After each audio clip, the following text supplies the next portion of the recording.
በኢትዮጵያ ዜጎች እንደየአካባቢያቸውና ባህላቸው ችግሮቻቸውን የሚፈቱባቸው በርካታ የሽምግልና ስርዓቶችን አዳብረው ዘመናትን ተሻግረዋል። ይህ ችግሮቻቸውን በውይይት የመፍታት አካሄድ ግን በመንደር የታጠረ መሆኑ ኢትዮጵያውያን ዘመናትን የተሻገሩ ችግሮቻቸውን መፍትሄ ሳያበጁላቸው ለመከፋፈላቸውና በተለያዩ ጽንፎች እንዲቆሙ ምክንያት ሆነው ዛሬ ላይ እንዲደርሱ አድርጓቸዋል። ከመደማመጥና ከመነጋገር የሚገኘውን ጥቅም ያልተረዱ በርካቶች ትላንታቸውን ከለውጥ ይልቅ በጠመንጃ መማዘዝም ገድለውታል። እነርሱ ያሳደሩት ቁርሾ ደግሞ ለሚመጣው ትውልድ ሳይቀር ቂምና ጥላቻን እንደ ውርስ አስቀምጦ የነገውን ትውልድ የማደግና ሰላሟን ባስጠበቀች ሀገር የመኖር ተስፋ ሊበላ በተዘጋጀበት ወቅት የተወለደ ነው የኢትዮጵያውያን ሀገራዊ ምክክር። በዚህ ሀገራዊ ምክክር ሂደት ለዘመናት የግጭት ምክንያት የነበሩና በጠረጴዛ ዙሪያ ለውይይት ለማስቀመጥ እንኳ ተፈርተው ሳይነኩ የቆዩ ጉዳዮች የተመከሩባቸውና ወደ መፍትሄ ጭምር የተደረሰባቸው ሆነዋል። እንደ አይነቱ ነገር ለቤተሰብ ጉዳዮች አሉ ባህሎች ግጭቶች በሚኖሩበት ጊዜ በሀገር ደረጃ ግን ሆኖ የሚያውቅ ነገር አይደለም። በቃ መተሳሰብና መደማመጥ እንደሚያስፈልገን በዚህ ሂደት ብዙዎቹ የተረዱበት ነው። በጣም የሚያጣሉ አጀንዳዎች ዙሪያ ነው ምክክሩ የተደረገው።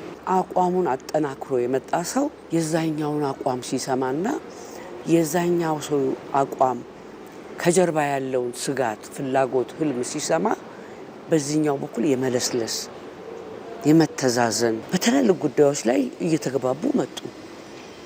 ያ ትልቅ ተስፋ የሚጥል ነው። ይህ ሀገራዊ ምክክር ዓላማው የትላንት ቁስልን ማከም ብቻ አይደለም። ይልቁንም ጦር መማዘዝ ለችግሮች መፍትሄ ነው ተብሎ በዜጎች አእምሮ ውስጥ የተቀረጸውንና ትውልድ የተሻገረውን አመለካከት በሌላ አዲስ እሳቤ መቀየር ትልቁ ግቡ ነው። በዚህ የምክክር ሂደት ለዘመናት ጦር ተማዘው መፍትሄ ያልተገኘባቸው ችግሮች በመነጋገር ከስምምነት እንዲደረስባቸው መሆኑ ከጠመንጃ ይልቅ መነጋገርን ባህል የማድረግ እሳቤንም የሚፈጥር ነው። አለመግባባት ሲፈጠር ወደ ጦርነት መግባት ጥቅም እንደሌለው የታየበት ሂደት ነው። ምክንያቱም መፍታት ይቻላል፣ መግባባት ይቻላል ቁጭ ብሎ ከተነጋገሩ። ይሄ ጅምር ለዘመናት የምንጣላባቸውን ጉዳዮች እነዚህ ሰዎች ቁጭ ብለው ስለተመካከሩ ስለተደማመጡ በሀገራችን የጋራ ሕይወት ላይ የሚኖረው ውጤት ከፍተኛ ነው ብዬ አምናለሁ። ዝም ብሎ በእነዚህ ጉዳዮች ላይ ተግባቡ ብቻ አይደለም።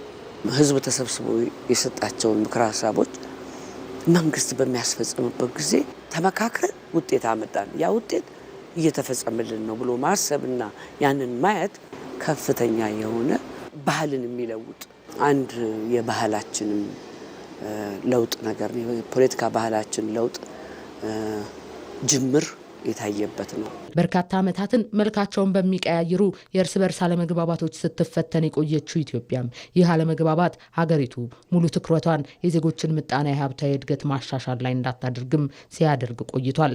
ታዲያ የዚህ ምክክር ውጤት የሀገርን ሰላም ማጽናት ብቻ ሳይሆን ኢትዮጵያ ሙሉ ትኩረቷን ወደ ልማትና ምጣኔ ሀብታዊ እድገት እንድታዞር የሚያደርጋትም ጭምር ነው።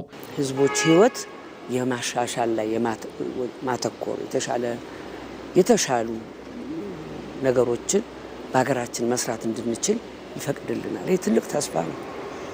በግጭት ምክንያት የተሳሰርነው ጉልበታችንን የቀነሰብንን ነገር ሁሉ ስናስቀር ወደ ልማታችን የመግባትና ወደ አንድነታችን የመሄድ እድሉ ከፍተኛ ነው የሚሆነው እና ይሄ ትልቁ ተስፋ ይመስለኛል። ይህ ሀገራዊ ምክክር የመጨረሻው ምዕራፍም አይደለም።